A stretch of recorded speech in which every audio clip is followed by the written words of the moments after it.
Ja morjesta kaikille. Tänään ollaan täällä Kauhajoella vähän kuulemassa ajatuksia tulevaisuudesta ja vähän liittyen myös näihin eduskuntavaaleihin, jotka lähestyy 3 kuukauden päästä, huhtikuun 2. päivä.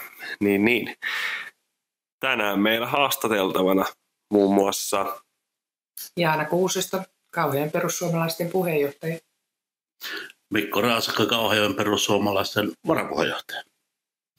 No niin, täällä on niin kuin, miten se voisi sanoa, nyrkki paikalla,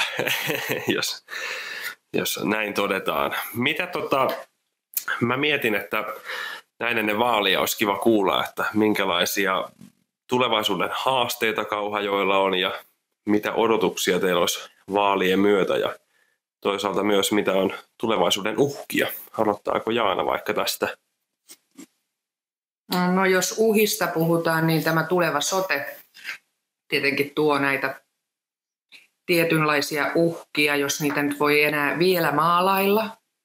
Mutta pelko on se, että palvelut katoaa kauemmaksi. Ja hallinto on nyt jo mennyt kauemmaksi, että vähän ei enää kaupungeissa ja kunnissa päätetä terveys- ja sosiaalipuolen asioista. Että ne on sitten tuolla hyvinvointialueella. Joo, kyllä tätä on kuullut monesta paikkaa, että mietitään mikä se oman kunnan vaikutusmahdollisuus on, koska kaikkihan ei näissä vaaleissa edes saanut aluevaltuuston edustajaa, niin tietysti se on vähän hankala sitten. Kukaan ei toimi edunvalvojana niin sanotusti ja meillä kun Etelä-Pohjanmaalla ollaan, niin Seinäjoki nyt on se maakuntakeskus ja pelko on, että varat kun loppuvat ja mikä nyt on nähtykin jo, että varat eivät riitä, niin kyllä mä väittäisin, että harpilla piirretty ympyrä Seinäjoen ympärillä, niin säde vain pienenee sitä mukaan, kun tarvitaan säästöjä. Mitäs ajatuksia meidän varapuheenjohtajalla Kauhajoen tilanteesta? No tuohon soteen liittyen toki just se, että kun harpilla piirretty kehä pienenee, niin se meinaa väestö katoo täällä meillä maalla. Että kuka täällä pystyy sitten enää olemaan, kun kaikki palvelut viedään pois. Et siihen pitää tehdä jotain. Ja sen eteen pitää tehdä töitä, että porukka pysyy täällä ja viihtyy täällä ja pystyy vain äänen olemaan. Ja jos nyt mietitään sitten positiivisiakin puolia, että täällä kumminkin asuu ihmisiä paljon ja meillä on Etelä-Pohjanmaalla huomattavasti Kauhajokia pienempiä kuntia, niin mitkä on Kauhajoella ne vetonaulat ja teidän nähdäkseni mitkä on ne pitovoimatekijät tällä hetkellä? No, meillä on kyllä hyvä palvelutarjonta Kauhajoella. Ja se, että jos otetaan koko Suupohja huomioon, niin meitä on kumminkin 20 000 ihmistä asuu Suupohjan alueella. Että ei me olla mikään niin kuin pieni ryhmä. Ja Kauhajoella palvelut on hyvät. Toki suon ja soisin, että tämmöiset elintärkeät palvelut pysyisivät myös näissä meidän, nykyäänhän ei saa puhua reunakunnista, vaan maaseutukunnista, mutta kumminkin reuna-alueillakin pysyisi nämä palvelut. Kyllä, mitä Mikolla tähän ajatuksia? Aika lailla samaa, että kyllä ne palvelut pitää täällä pysyä. Ja miten on satelliittikunnat? Jos ei syrjäalueita voi puhua satelliittikunnista. Niin. Ja koko Suupohjan alueen syytä pitää asuttuna ja elossa. Mutta meillä, en tiedä, Kauhajoki on hyvä ja rauhallinen paikka asua ja niin kuin muukin kunnat tässä ympärillä.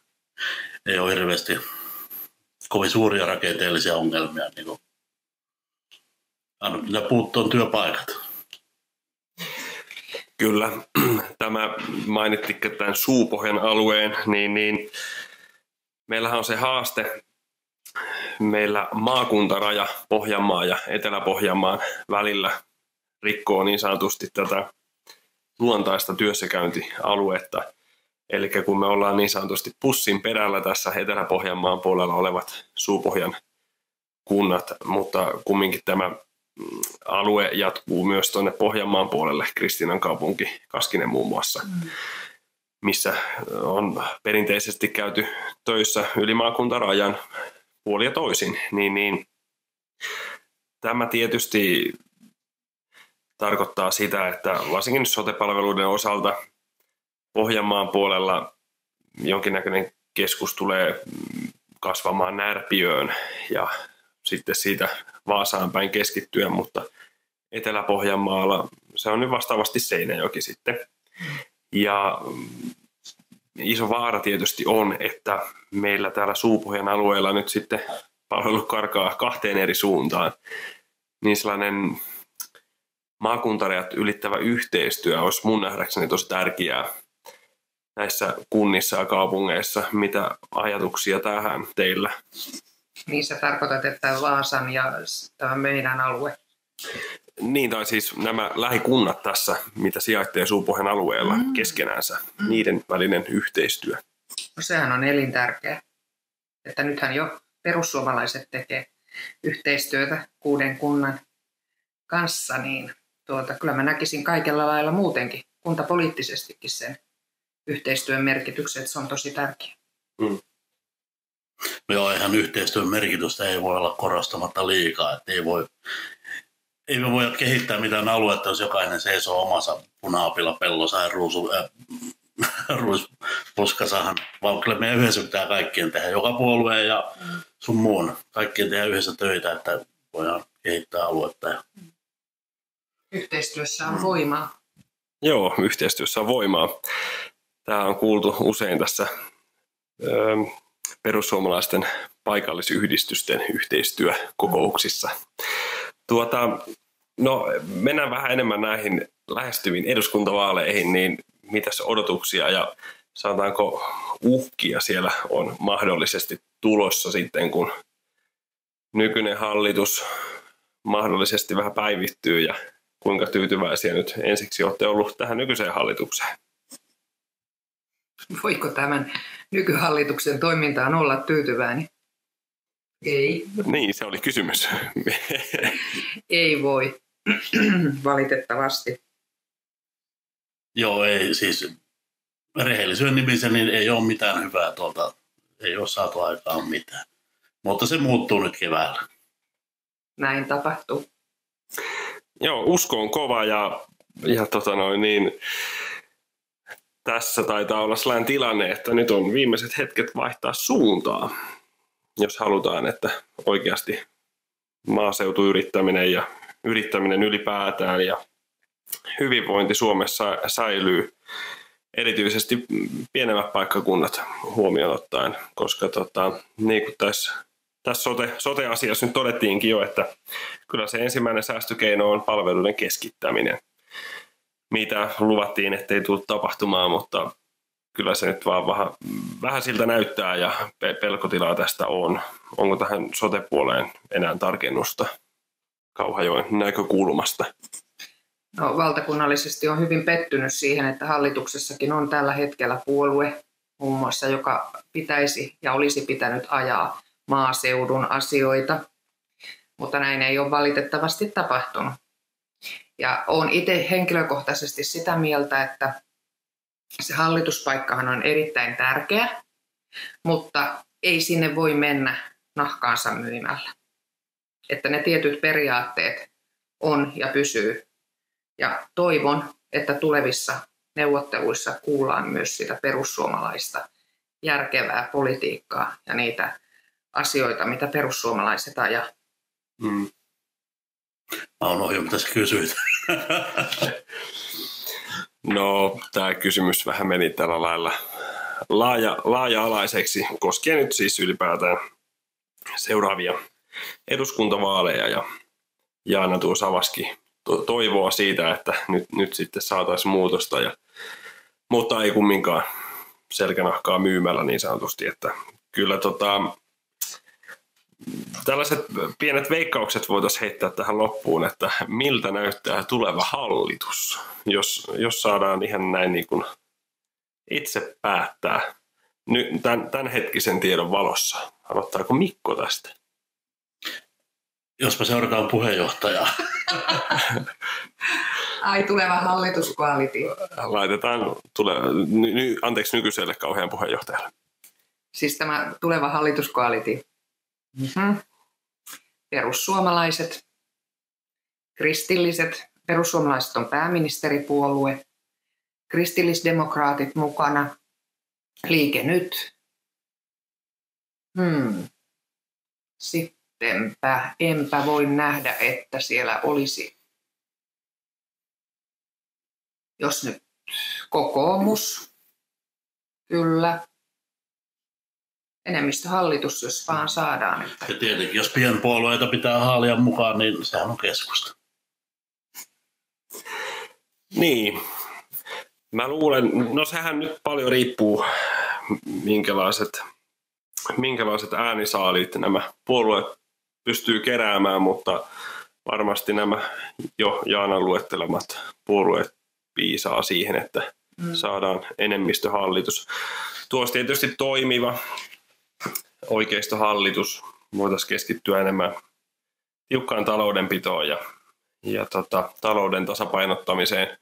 Meillähän nyt on ohjelmassa samalla tavalla kuin kokoomuksella itse asiassa, että nollabudjettiin päästäisiin 2 kauden aikana. Eli säästöä pitäisi tehdä tai taloutta kasvattaa 1 miljardi vuodessa. 1 miljardi vuodessa vähemmän velkaa seuraavat 8 vuotta. Siinä on tekemistä, mutta kyllä kun turhasta lähtee karsimaan, niin eikö se sieltä saada. Kehitysapu on tällä hetkellä vuodessa. Se on sen 1,3 miljardia pelkästäänsä kehitysyhteistyörahat. Se on säästetty raha. Kyllä, näin juuri. Mutta perussuomalaisethan on lähtenyt siitä, että 2 hallituskaudella tämä saataisiin kääntymään tämä kelkka. Ja se rahanlappaaminen muihin maihin, turha rahanlappaaminen, niin se pitää loppua. Sieltä on kyllä ottaa säästöjä, eikä se ole mitään vain meidän perussuomalaisten jargonia, vaan siis se on täyttä totta. Ja se, että puhutaan oikeistohallituksesta, niin moni yhdistää sen sitten, että no niin, ne on näitä, jotka nyt vaan haluaa niin kuin yrittäjien ja sitten tällaisen niin sanotusti paremman väen asioita hoitaa. No niinhän se ei ole. Että nyt ollaan nähty, mihinkä vasemmistohallitus pystyy. Se on kurjistanut täysin kaikkien kansalaisten elämää. Ja sitä ei sitten taas tule tapahtumaan seuraavassa hallituksessa, että sitten aletaan miettiä sitä, että mitenkä oma maa pärjää. Eikä kuten Tytti Tuppurainen sanoo, oma maa ensin ajattelu olisi väärin ja vaarallista. Niinhän se ei ole. Että ensin tulee oma maa mansikka ja muu maa mustikka. Niin, se tuntuu pätevän edelleen ja ehkä nyt on jo ennemminkin korostunut tämä tällainen ajattelu. Aivan totta, eihän sitä nyt voi tyhjästä antaa. Pitää olla itsellä, mitä jakaa. Ja panokset tosiaankin pitää laittaa sinne tulevaisuuteen. Sä nostit hyvin tämän mielikuvan, mikä helposti syntyy, että nyt on oikeistohallitus tulossa mahdollisesti. Me eihän nyt hypätä tietenkään edelle, mutta ehkä toivottavaakin tässä kohtaa. Siitä herkästi tulee mielikuva, että nyt ollaan vaan kerman ja isojen suuryritysten asialla. Sehän pitää osittain paikkaansa, mutta kumminkin niin, että huolehditaan kaikista suomalaisista. Suomalainen ensin, suomalainen yrittäjä, suomalainen iso yrittäjä myös ensin, koska jos me halutaan taloutta kasvattaa ja tuloja tähän maahan, niin se tahtee yrittämistä. Yrittäjät on kumminkin se selkäranka tässä maassa. Yrittämistä on myös maatalousyrittäminen, joka on tärkeä osa myös meidän huoltovarmuutta. Ja se on nyt ollut viime aikoina ainakin paljon nyt otsikoissa maatilallisten ahdinko ja sitten tällaiset muut päätökset, mitkä on entisestään hankaloittanut turpeen osalta ja metsien käytön osalta nyt tämä uusin ennallistamisasetus, niin kyllä kylmää kyytiä on tulossa. Ne on kumminkin niitä kivijalkoja tällä alueella. Enkä mä haluaisin nähdä sitä niin, että puhutaan aina, että eritellään leirit, on yrittäjät ja on työntekijät. Koska se ei ole niin. Me ollaan kaikki siinä samassa veneessä. Työntekijöillä ei ole työpaikkoja, ellei ole yrityksiä. Yrityksiä ei ole, ellei heillä ole työntekijöitä. Kaikki on arvokkaita, joka ainut ihminen. Ja perussuomalaiset on ainut puolue, tällä hetkellä, joka ajaa ihan kaikkien ihmisten asiaa. Niin yrittäjien kuin tavan kuntalaisten ja kansalaisten. Mekin ollaan kaikki tavan kuntalaisia tässä pöydän ääressä. Joo, tuo on mun nähdäkseni, ne on jäänteitä, kun meillä on ollut tosi vahva tällainen AY-liikeajattelu ja järjestäytyminen, missä sinänsä ei ole mitään pahaa, mutta se on luonut tätä vastakkainasettelua. Työntekijät tarvitsee työpaikkoja ja toisinpäin. Eli se on kumminkin se yhteinen päämäärä, mihinkä pitäisi päästä ja mitä parantaa. Oliko Mikolla ajatuksia tähän? Ei. Ja se, että työnteosta pitää tehdä arvokasta. Työ on se, joka on kaiken perusta ja sillä pitää pystyä elää ja pärjätä. Kyllä. Joo, huonosti kannustaa, jos ei omalla palkalla pärjää, vaan sä pärjät paremmin, kun sä laitat auton seisontaan ja oot tukien varassa, tulonsiirtojen varassa. Iso osa nykyisistä tulonsiirroista itse asiassa menee niin sanotusti keskituloisille, eli jotakin ongelmaa tässä maassa on. Että enemmän mä haluaisin nähdä sen tilanteen niin, että mihinkä nyt toki ollaan pyrkimässä muun muassa porrastamalla ansiosidonnaista, mikä on nyt muutaman puolueen ohjelmassa, kuten meilläkin ollut, niin kannustettaisiin ihmisiä hakeutumaan töihin ja pärjäämään sillä omalla palkalla, mutta tietysti ehto on se, että sillä pitää pärjätä. Mä ymmärrän, ihminen on tyhmä matemaattisesti, jos se menee töihin silloin, kun hänelle jää siitä vähemmän. Toki moraali siihen nyt ajaa, mutta jokainen joutuu miettimään sitä pärjäämistä, varsinkin nyt nousevien energiahintojen myötä ja muutenkin elämisen kustannusten noustua. Ei voi niin mennä, että työnteko on sulle vahingollista, että sä saat vähemmän fyrkkaa, kun menet töihin. Ei niin voi olla. Ei saa olla. Mutta niin on. Niin on, mutta ei ole kauaa. Ei, ja se on yhteiskunnan rakenteis. Meidän rakenteet ei kestä sitä pohjatonta rahan lappaamista niin kuin tekemättä yhtään mitään. En mä tarkoita sitä, että siis sosiaaliturvahan on yksi hyvinvointivaltion niin kuin yksi tärkeä juttu, että ketään ei jätetä, jos tulee joku hätä. Eihän ole tarkoitus niin kuin ketään jättää pulaan, mutta tätä meidän järjestelmää ei ole luotu siksi, että sinä hyväksikäytät sitä ja pelkästään vain ja ainoastaan elätät sen järjestelmän turvin. Siihenhän sitä ei ole luotu. Joo, nimenomaan siis turvaverkkona toimiminen. Ja siitä on haluttu niin hyvää, että nyt se menee niin kuin työnteon ohitteen, niin tämä on kyllä kestämätöntä. Ja useimmissa entisellä ammatiltani mielenterveysohjaajana ollessani, niin muun muassa luonnet on alkanut, työ on mielenterveyden perusta. Että tänä päivänä ajatellaan niin paljon sitä rahaa ja materiaa, mutta meidän pitää miettiä myös sitä henkistä puolta. Että kyllä työnteon täytyy olla se, joka tuo meille meidän arkeen ne rutiinit ja sen tunteen, että hei, mä osaan ja mä pystyn. Ja sen, että mä pystyn elättämään itse itseni. Se on niin kuin se juttu, mikä ennen on ollut. Ennen oli, että ei mitään muuta ei ole, mutta kunhan mä nyt saisin töitä, että mä pystyn elättämään perheeni, elättämään itseni. Se oli se työ. Ja se pitäisi tuoda uudestaan kunniaan. Siihen tähdätään nyt sitten huhtikuussa. Kaikki varmaan ollaan siitä samaa mieltä. Meillä alkaa kello olla sen verran. Pitääkö kuule lopetella ja näitä istuntoja, ajatusten vaihtoja pitäisi ottaa vähän useammin, niin saadaan mahtumaan yhden jakson aikana mahdollisimman paljon. Tässä olisi niin paljon ajatuksia jaettavana kyllä, että Jaanalla oli hyvä ehdokas, Rami Aalto eduskuntaan. Siihen tähdätään, näillä evästyksillä on hyvä lähteä eteenpäin. Ja seuraavassa jaksossa sitten Teuma. Toivottavasti saadaan tänne Kauhajoelle kutsu uudelleen mahdollisimman pian.